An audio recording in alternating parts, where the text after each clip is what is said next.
لا حول ولا قوة إلا بالله العلي العظيم حسبنا الله ونعم الوكيل نعم المولى ونعم النصير. أعوذ بالله من الشيطان الرجيم. بسم الله الرحمن الرحيم. الحمد لله رب العالمين والعاقبة للمتقين، ثم الصلاة والسلام والتحية والإكرام على سيد الأنبياء والمرسلين سيدنا ومولانا أبي القاسم محمد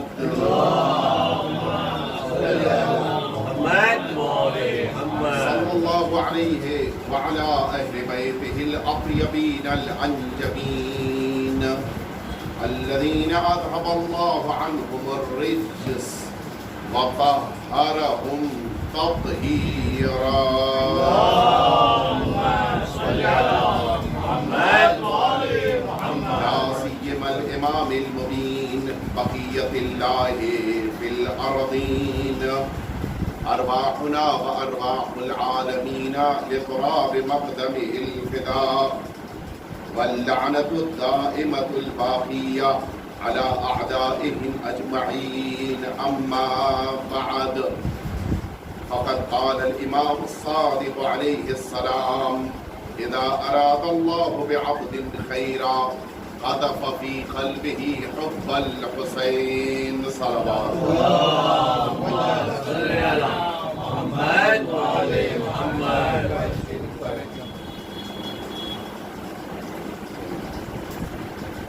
اذان محترم، ہمارے اور آپ کے چھٹے امام امام جعفر صادق علیہ السلام کا ارشاد گرامی قدر ہے کہ مولا نے یہ فرمایا کہ جب اللہ کسی بندے کے ساتھ نیکی کرنا چاہتا ہے تو اس کے دل میں محبت حسین کو قرار دیتا ہے.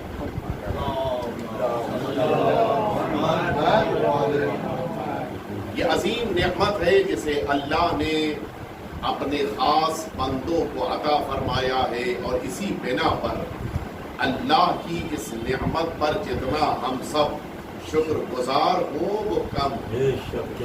ہم حقیقتاً اللہ کا سرکار سید الشہداء کی اس معرفت کے لیے شکر کرنا چاہیں، بجا لانا چاہیں تو اس شکر کا حق ادا نہیں کر سکتے، اس لیے کہ ہمیں اللہ نے امام حسین سے آشنا کرتے ہوئے ان تمام چیزوں سے دور کر دیا کہ جو چیزیں امام حسین کی بارگاہ سے نہ جانے کوسوں کتنی دور ہیں.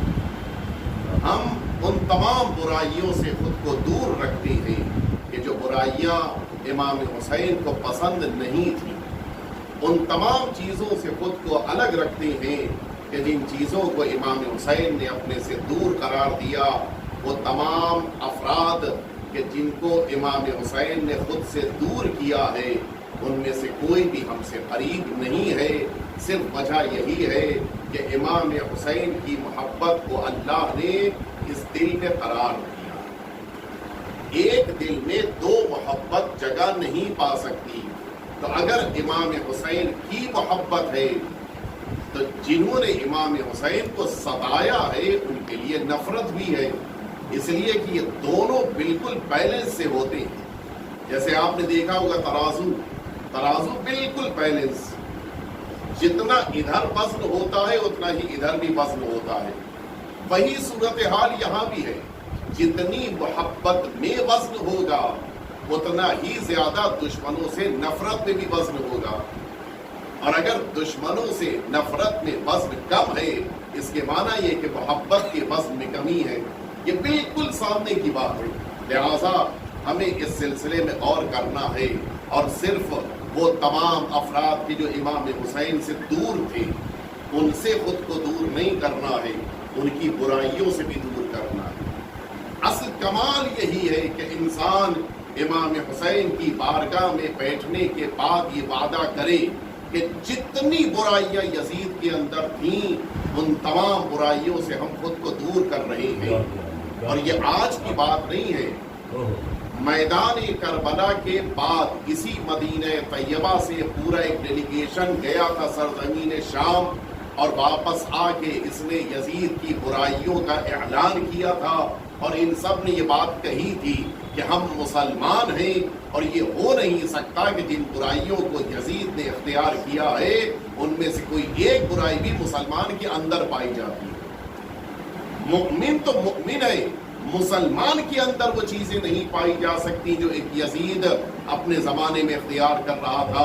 اللہ کی وحی کا انکار کر دینا, قرآن مجید کا انکار کرنا, اللہ کی توحید کا مذاق اڑانا, اللہ کے رسول کے خلاف گفتگو کرنا, اذانوں کے خلاف بولنا, نماز کا کبھی نہ پڑھنا, شراب کا پینا, بندروں سے کھیلنا, نفس محترمہ کا قتل کرنا, علنی طور کے اوپر گناہوں کا انجام دینا, حیوانات سے کھیلنا, یہ سارے وہ گناہ تھے کہ جن گناہوں کو ایک یزید نے اختیار کرتے ہوئے یہ اعلان کیا تھا کہ اگر برائیوں کے مجموعے کو دیکھنا ہو تو یزید کو دیکھو, اچھائیوں کی بلندیوں کو دیکھنا ہو تو امام حسین کی بارگاہ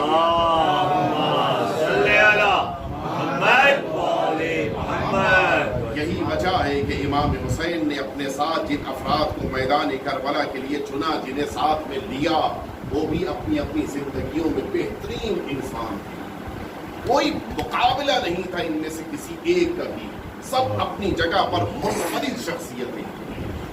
اور آج بھی, اب میں یہاں سے آپ کے ذہنوں کو متوجہ کرانا چاہتا ہوں, آج بھی امام حسین کی بارگاہ انسانوں کی اندر کی تمام برائیوں کو دور کرنے کا ذمہ لیتے ہوئے وہ مثالیں پیش کر رہی ہے کہ جو آپ کو کہیں اور نہیں مل سکتی.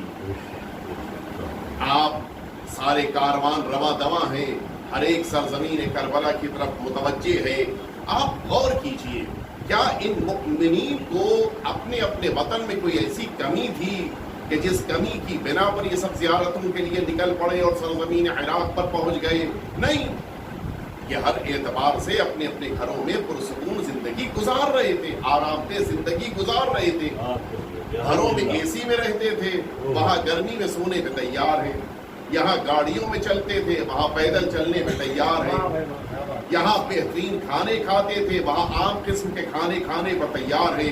ساری مصیبتیں آ جائیں اس کے باوجود وہ امام حسین کی زیارت پر جا رہے. کیوں؟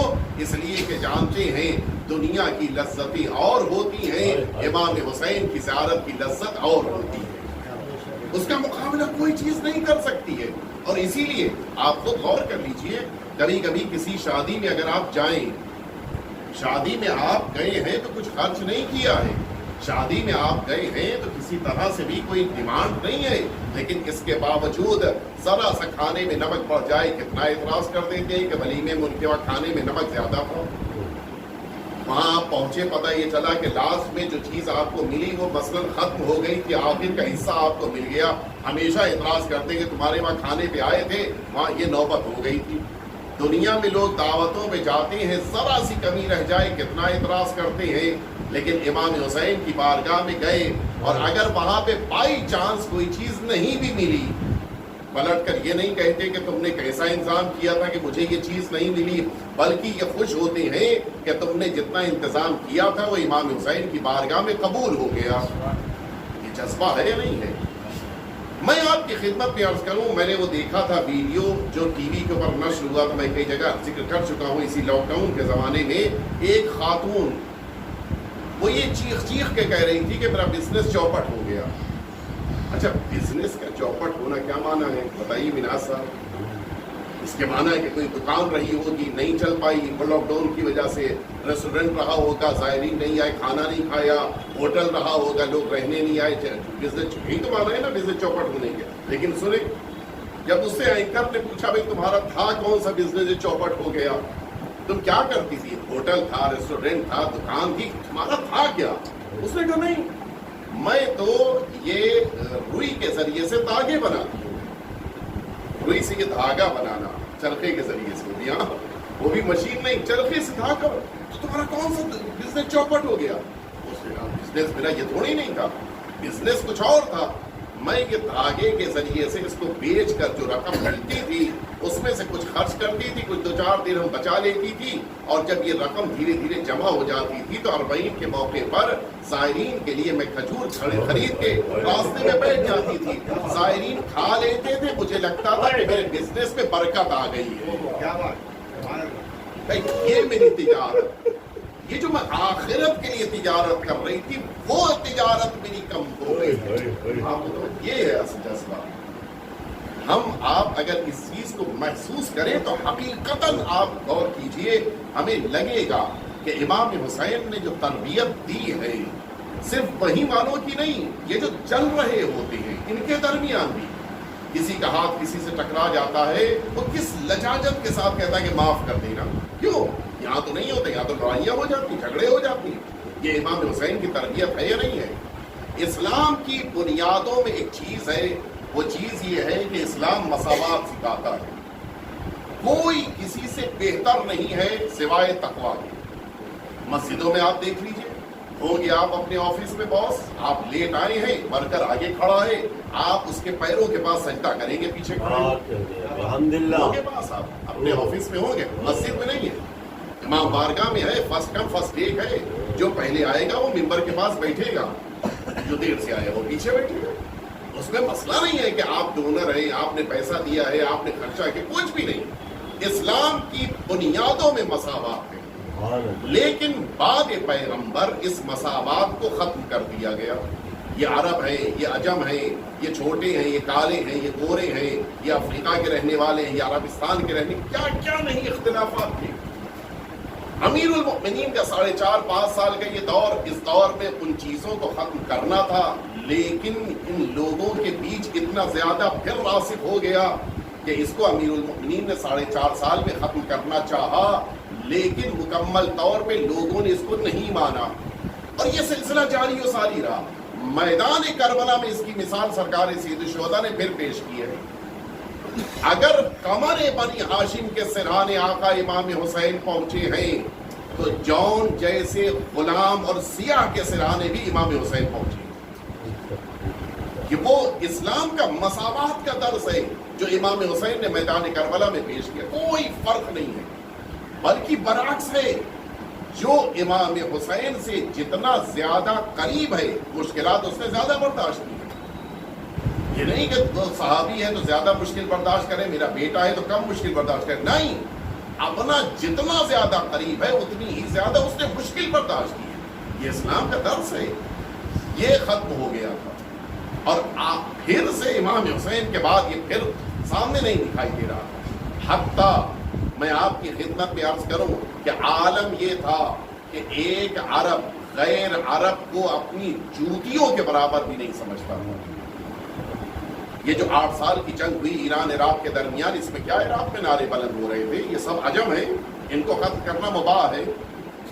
اب نتیجہ یہ ہے کہ انسان میدان جنگ میں چلا آ رہا ہے یہ سوچ کے کہ سامنے والے مشرک ہیں، ملحد ہیں، بے دین ہے، آتش پرست ہیں، نہ جانے کیا کیا تصورات تھے، اس لیے کہ وہ عجم ہیں، جبکہ پیغمبر اسلام کو مانتے ہیں، قرآن کو مانتے ہیں، اللہ کو مانتے ہیں، اہل بیت کو مانتے ہیں، پھر بھی ان کی نگاہ میں عجم تھے۔ عجب یعنی گونگا جو بول بھی نہیں سکتا۔ لیکن کیا کہنا سرکار سید الشہداء کی بارگاہ کا، پھر وہی چیز اگر آ کے ختم ہوئی تو امام حسین کی بارگاہ میں ختم ہوئی۔ جو عراقی ایرانیوں کو اپنا جانی دشمن سمجھتے تھے، جن کو اپنے برابر نہیں سمجھتے تھے، اپنے برابر بٹھانے کے روادار نہیں تھے، وہی عراقی نجف سے کربلا کی طرف پیدل چلنے والے زائرین جن میں ایرانی بھی شامل ہیں، ان کی اسی طرح سے خدمت کر رہے ہیں جیسے ایک عراقی کی خدمت کرتے ہیں، بلکہ ایک قدم اور آگے بڑھ کر کہہ دوں، بلکہ اگر کوئی ایرانی زخمی ہو جائے اس کی پٹی بھی باندھ رہے ہیں، پیروں میں درد ہو جائے اس کے پیر بھی دبا رہے ہیں، بدن میں درد ہے اس کے مساج بھی کر رہے ہیں، بلکہ ایک قدم اور آگے بڑھ کے کہہ دوں، نوبت تو یہاں تک ہے کہ ایک عراقی ایرانی کے جوتے صاف کر کے اس کے جوتوں کی خاک کو جمع کر رہا ہے کہ میں اپنی قبر میں لے کر جاؤں گا، میری شفاعت کا ذریعہ بن جائے گا۔ آپ سوچ سکتے تھے کوئی عرب کسی عجم کے پیر کے جوتے صاف کرے؟ سوچ سکتے تھے آپ؟ کوئی نہیں کرا سکتا۔ سوائے سرکار سید شہداء کی بارگاہ کہ دنیا میں کوئی یہ کام نہیں کرا سکتا۔ آپ کبھی کبھی اپنی اولاد سے کہیے کہ تم میرے شوز صاف کر دو، راضی نہیں ہوگا۔ وہاں ایک عرب، وہ عرب کہ جو اپنے کو سپیریئر سمجھتے تھے، اپنے مقابل کسی کو سمجھتے نہیں تھے، وہ اس طرح سے کیوں؟ صرف اس لیے کہ یہ امام حسین کا ظاہر ہے۔ میں ایک سال زیارت سے جلدی واپس پلٹا تھا، اور چونکہ میں آن ارائیول ویزا کا لہٰذا مشکل بھی نہیں ہو مجھے آنے میں، میرے ساتھ فلائٹس میں یہ ہمارے بوہرا جماعت کے برادران تھے کہ جو پوری فلائٹ میں تھے، میں اکیلا تھا۔ میرے بغل میں وہ بوہرا جماعت کے بیٹھے تھے مرد مومن، ان سے میں نے دریافت کیا کہ آپ بتائیے کیسا رہا آپ کا سفر؟ کہا بہت اچھا، بہترین سفر ہے۔ میں نے پوچھا کہ نجف اور کربلا کے درمیان آپ واکنگ پہ نکلے تھے؟ کہا میں واکنگ پہ گیا تھا۔ یہ کہہ کے رونے لگے۔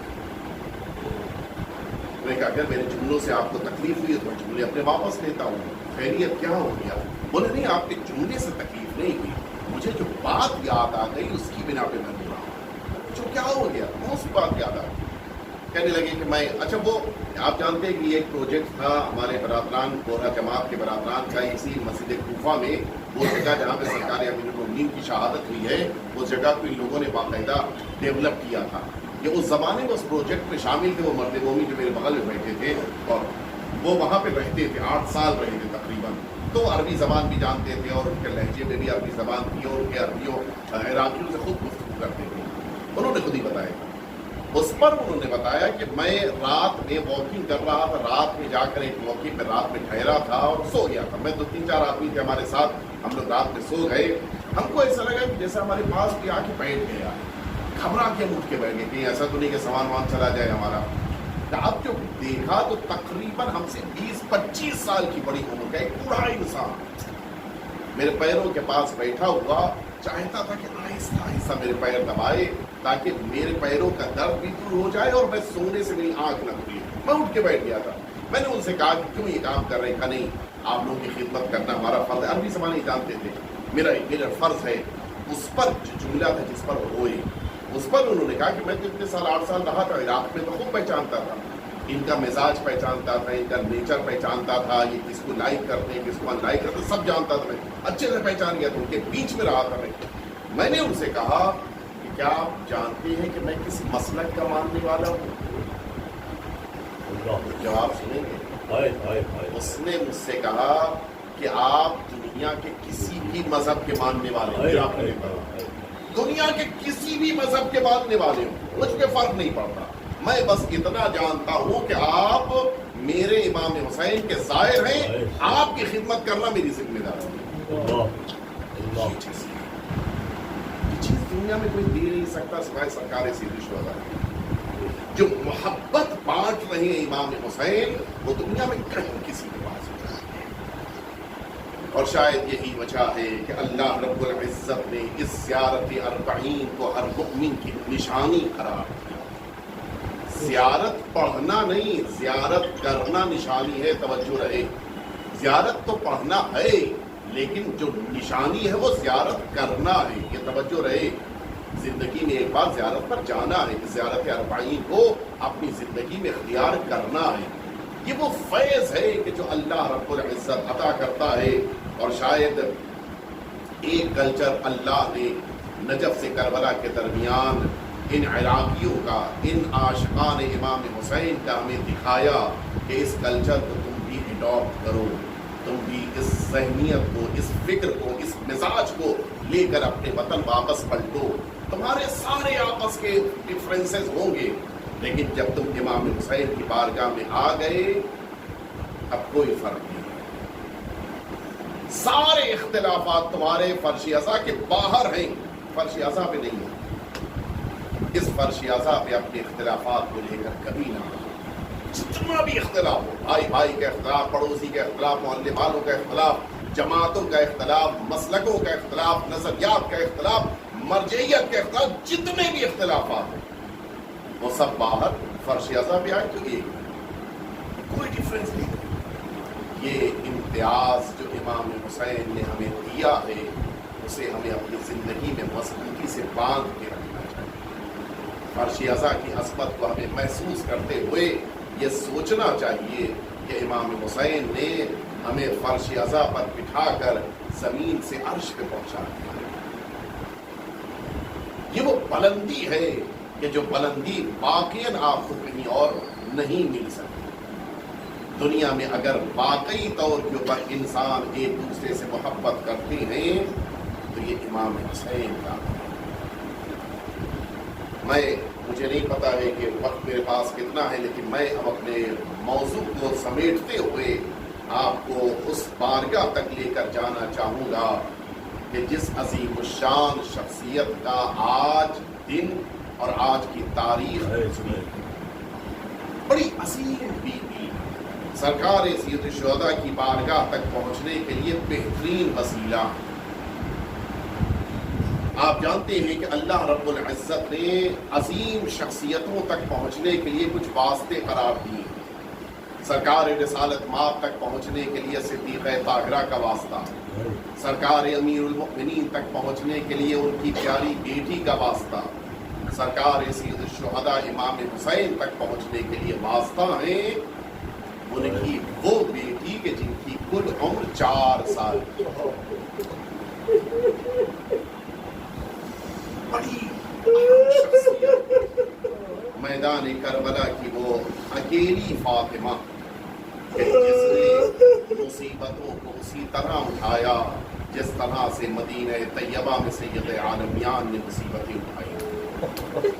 میں عرض کروں گا آپ کی خدمت میں کہ کتنا جناب سیدہ سے شباہت ہے اس ننھی سی شہزادی کی، لیکن اس سے پہلے ایک واقعہ آپ سنیں تاکہ عظمت کا احساس ہو کہ آج بھی یہ عظیم الشان بیوی عطا کرتی ہیں، لیکن اسی مظلومیت کے ساتھ عطا کرتی ہیں. آپ نے دیکھا ہوگا وہ برادران جو گزشتہ زمانے میں زیارتوں پر گئے ہیں، انہوں نے دیکھا ہوگا کہ یہ حرم پہلے کافی چھوٹا سا تھا. میں نے تصاویر میں دیکھا ہے اور اب یہ کافی کشادہ ہے، کافی بڑھا ہوا ہے. وہ زمانہ کہ جس زمانے میں اس حرم کو وسیع کرنا تھا تو زمینیں خریدی جا رہی تھی اطراف کی کہ تاکہ ان کو حرم میں شامل کیا جا سکے.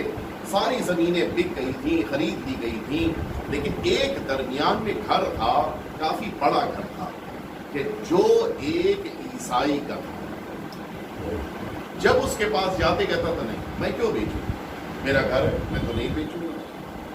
جب بار بار انکار ہوا تو پھر اس سے آفر کیا گیا کہ بھائی تم 2 برابر قیمت دے لو. البتہ وہ قیمت کافی مہنگی تھی، پھر بھی کہا 2 برابر قیمت دے لو، اب تو بیچ دو. نہیں ہم نہیں بیچیں، میرا گھر کیوں بیچیں. پھر اس کو آفر کیا گیا کہ 3 برابر قیمت دے. ہم نہیں بیچیں، تم کتنی بھی رقم دے دو میں بیچوں گا. اچھا یہ شوہر زوجہ تھے، اکیلے رہتے تھے، شوہر بھی ان کا باہر کہیں سروس کرتا تھا اور وہ آتا جاتا رہتا تھا، لیکن یہ زوجہ اپنے گھر میں اکیلی رہتی. کہتی نہیں میں نہیں کہوں، میں یہیں رہوں. ایک دن تو تقریباً اس واقعے کو 2-3 سال گزر گئے. ایک دن یہ شوہر زوجہ آئے اور ان خادموں کے درمیان کھڑے ہو کر انہوں نے کہا کہ یہ ہے میرے گھر کی چابی، آپ حرم کو جتنا وسیع کرنا چاہیں ہمارے گھر کو بھی شامل. رقم کا نہیں، ہمیں رقم نہیں چاہیے، ہمیں رقم نہیں چاہیے. کیوں؟ اچانک کیسے چینجنگ آ گئی آپ سنیں گے. اس نے بھی بیان کیا، اس کی خاتون نے بھی بیان کیا کہ ہم دونوں کے گھر میں کوئی اولاد نہیں تھی اور کافی دنوں کے بعد ہمارے گھر میں اولاد کی خوشی آنے والی تھی. میں تو پردیس میں چلا گیا تھا، اس لیے ڈیوٹی تھی، لیکن اچانک میری اہلیہ کی جب طبیعت بگڑی تو اب مجھے بھی فون کیا گیا، بتایا گیا، اور میری اہلیہ بھی جب ڈاکٹر کے پاس لے جائے گی، محلے کی خواتین لے کر گئیں تو وہاں پتہ یہ چلا کہ اب دونوں ہی کی موت قریب ہے، بچہ بھی اور ماں بھی. بہت زیادہ اگر جلدی آپریشن کر بھی دیا گیا تو شاید ماں بچ جائے گی، بچہ نہیں بچے گا. بڑی عجیب سچویشن کہ میں بھاگتا ہوا آیا تھا اور میرے لیے اب کچھ راستہ نہیں رہ گیا. میں کیا کروں؟ میں اگر اس کو لکھ کر دے دوں کہ میرے بچے کی موت آ جائے تو میں خود گویا اس کے ڈیتھ سرٹیفکیٹ کے اوپر سائن کر رہا ہوں. بڑا مشکل مرحلہ تھا. اتنے سالوں کے بعد ایک بچہ مجھے مل رہا تھا کہ میری کچھ سمجھ میں نہیں آیا. میں آیا، میں دیکھتا تھا کہ تم مسلمان آتے ہو اس جگہ کے اوپر کھڑے ہو کہ نہ جانے کیا کیا مانگتے ہو. مجھے بھی احساس ہوا کہ شاید اس عظیم بارگاہ میں مانگنے پر مجھے بھی کچھ مل جائے. میں نے اسی وقت آ کر اسی بارگاہ میں یہیں پہ کھڑے ہو کے دعا کی تھی کہ آپ کو میں نہیں پہچانتا، میں نہیں جانتا آپ کون، لیکن اتنا جانتا ہوں کہ آپ اتنی محترم ہیں کہ پوری دنیا سے مسلمان آپ کے پاس آتے ہیں۔ میں آپ سے بس اتنی تمنا رکھتا ہوں کہ کچھ نہ صحیح تو یہ جگہ، اگر یہ اولاد مجھے مل گئی تو یہ جگہ میں حرم کو دے دوں گا، یہ حرم کا توسیع ہو جائے گا۔ اب یہاں سے سنیں تو زوجہ کہتی ہے کہ میں اپنے بستر پہ لیٹی ہوئی تھی اور مجھے بتا دیا گیا تھا کہ 9 بجے کے بعد آپریشن شروع ہوگا، اور اب امید کم ہے کہ تم دونوں میں سے کون زندہ بچے، لہٰذا شاید دونوں کا انتقال ہو جائے، شاید ممکن ہے کہ بچے کا انتقال ہو، تم زندہ رہ جاؤ۔ میں لمحے گن رہی تھی کہ میری موت یا میرے بچے کی موت قریب آ رہی ہے۔ کہتی اچانک میں نے محسوس کیا کہ میرے حجرے میں کوئی موجود ہے۔ میں نے اب جو آنکھیں کھول کے دیکھا، میں نے دیکھا کہ ایک 4 سال کی عمر کے آس پاس کی بچی ہے جو پورے حجاب کے ساتھ میرے حجرے میں اور آنے کے بعد میرے قریب کھڑے ہو کے انہوں نے آواز دینی شروع کی کہ کیوں پریشان ہو، تمہارا شوہر آ کے مجھ سے دعائیں کر رہا ہے، لیکن تم پریشان نہ ہونا، اس بچے کی ذمہ داری مجھ پر ہے، تم کچھ دن میرے پڑوسی رہ چکے ہو، تمہارا تو حق ہماری گردن پہ ہے، ہم اس بچے کی زندگی کو تمہیں عطا کر رہے ہیں۔ لیکن سنیں گے وہ عورت کہتی ہے، وہ خاتون کہتی ہے، وہ عیسائی عورت کہتی ہے کہ اس بچی نے مجھ سے یہ جملہ کہا کہ لیکن ہاں یہ پیدا ہونے والا جو تمہارے وہاں اولاد آ رہی ہے یہ پیدا ہوگا تو بیٹا ہوگا، لیکن اس بچے کا نام حسین رکھنا۔ شہزادی کو اتنی محبت ہے اپنے بابا سے۔ اب اس کے بعد کا جملہ سن پائیں گے آپ، وہ بی بی، وہ خاتون، وہ عورت کہتی ہے کہ جس موقع تم مسلمانوں نے تو مجھے نہیں بتایا تھا، مجھے نہیں پتا تھا کہ یہ بچی اتنی چھوٹی ہے، مجھے نہیں بتایا تھا کہ یہ اتنی کم سن شہزادی ہے جو پوری دنیا کی مشکل دور کرتی ہے۔ ہاں کہتی ہے کہ لیکن جس موقع کے اوپر میری نظر اٹھی میں نے دیکھا کہ وہ چھوٹی سی بچی کے چہرے کے اوپر، سن سکیں گے صدر، کہتی ہے کہ میں نے دیکھا کہ اس شہزادی کے چہرے کے اوپر نیل کے نشان تھے، ایسا لگ رہا تھا کہ جیسے کسی نے اس بچی کی توہین کی ہے۔ بتاؤ اس بچی کے ساتھ کیا ہوا تھا، بتاؤ کہ یہ بچی شہادت سے پہلے اس طرح سے مسلمیت کے ساتھ گئی ہے۔ آزاداروں، آج بھی جناب سکینہ مظلومہ ہے، آج بھی یہ امام حسین نہ جانے دنیا کی مشکلات کو حل کر رہی ہے، لیکن مظلومیت کے ساتھ مشکلات حل ہو رہی ہیں۔ کہاں ہیں وہ افراد جو جناب سکینہ سے توسل کرنا چاہتے ہیں، بے اولاد آئیں جناب سکینہ سے اولاد لے کر جائیں، مشکلات والے آئیں اپنی مشکلات کا حل لے کے جائیں، سختیوں والے آئیں جناب سکینہ سے سختیوں کا علاج لے کے جائیں، اس لیے کہ یہ وہ بچی ہے جو امام حسین کے دل کا سکون تھی، یہ وہ بچی ہے جو امام حسین کے لیے اطمینان کا سبب تھی۔ آزادار آپ کی رو رہی ہیں، آپ گریہ کر رہی ہیں، آپ ماتم کر رہی ہیں، خدا ان آوازوں پہ رحمت نازل کرے، خدا ہم سب کو جناب سکینہ کی زیارت عطا فرما۔ ایک جملہ کہنا چاہتا ہوں، نہ جانے کتنے ایسے مومنین ہیں جو کئی دنوں سے مجھ سے کہہ رہے ہیں کہ ہم زیارت پہ نہیں جا پائے، نہ جانے کتنے دلوں میں یہ بات ہے کہ امام حسین کی زیارت کے لیے جانا تھا، ہم جا نہیں پائے، کوئی چھٹی نہیں ملی اس لیے نہیں جا پایا، کسی کے پاس رقم نہیں تھی اس لیے نہیں جا پایا، کسی کی صحت نہیں تھی اس لیے نہیں جا پایا۔ انصاف سے بتائیں، آپ زیارت پہ نہیں جا پائے، پھر بھی اطمینان ہے کہ 2-4 مہینے میں زیارت پہ چلے جائیں گے، صحیح اگلے سال زیارت پہ چلے جائیں گے۔ کوئی ذرا وہ 4 سالہ بچی سے پوچھے جسے سب سے زیادہ امام حسین کی زیارت کا شوق تھا، لیکن ظاہری طور پر یہ بچی شام کے زندان میں سو گئی، اپنے بابا کی خدمت میں نہ آ سکی، وہ ننھی سی بچی جسے سب سے زیادہ اپنے بابا سے ملنے کا شوق تھا۔ عزاداروں، جب کوئی انسان اپنے گھر کی کسی میت کو دیکھتا ہے، پہلا سوال یہ ہوتا ہے کہ اسے دفن کیا گیا یا نہیں دفن کیا گیا۔ سکینہ زندان شام میں ہے، اس نے اپنے بابا کو اس میدان کربلا میں بے گور کفن دیکھا ہے۔ سکینہ ہمیشہ تڑپتی تھی، نہ جانے میرے بابا کو دفن کیا گیا یا نہیں دفن کیا گیا۔ آزادانو کسی زندان شام میں اس ننھی سی سکینہ نے اپنے بابا کو خواب میں دیکھا ہے. عجیب کیفیت ہے. وہ چھوٹی سی بچی 4 سال کا سن ہے, اپنے بابا کو خواب میں دیکھ کر ننھی سی بچی اب جو بیدار ہوئی ہے مسلسل اپنے بابا کو یاد کر رہی ہے. زندان بان نے خبر دی, حاکم کی طرف سے امام حسین کا سر لا کے دیا گیا. سن لیا یہ جملہ؟ آپ ذرا تصور کریں, آپ کو اگر تابوت مبارک کی زیارت مل جاتی ہے کتنا تڑپتے ہیں آپ, علم مبارک کو دیکھ لیتے ہیں کتنا روتے ہیں آپ ذوالجناح کو دیکھ لیتے ہیں کتنا روتے ہیں, جبکہ یہ سب شبیہے ہیں. کوئی سکینہ کے دل سے پوچھے کس نے اپنے بابا کے سر کو اپنی آغوش میں دیکھا. اب تو سکینہ کے دل پر آئے, آواز دیتی ہے اے بابا.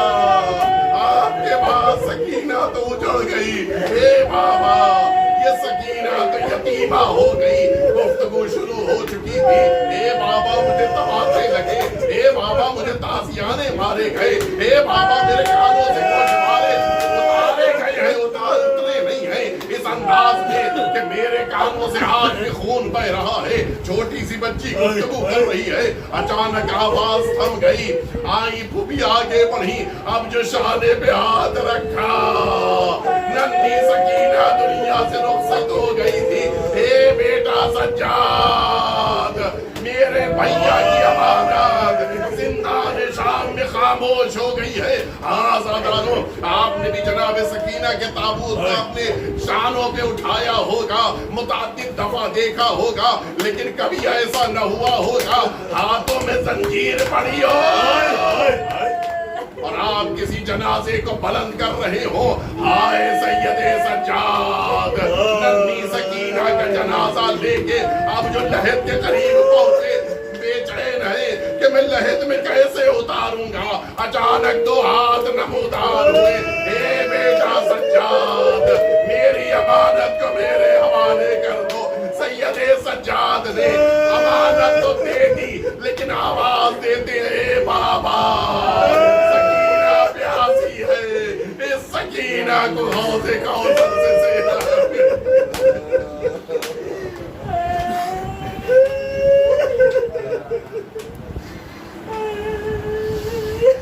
لعنة الله على القوم الظالمين وسيعلم الذين ظلموا أي منقلب ينقلبون. إلهي بحق الزهراء وأبيها وبعلها وبنيها والسر المستودع فيها أن تصلي على محمد وآل محمد.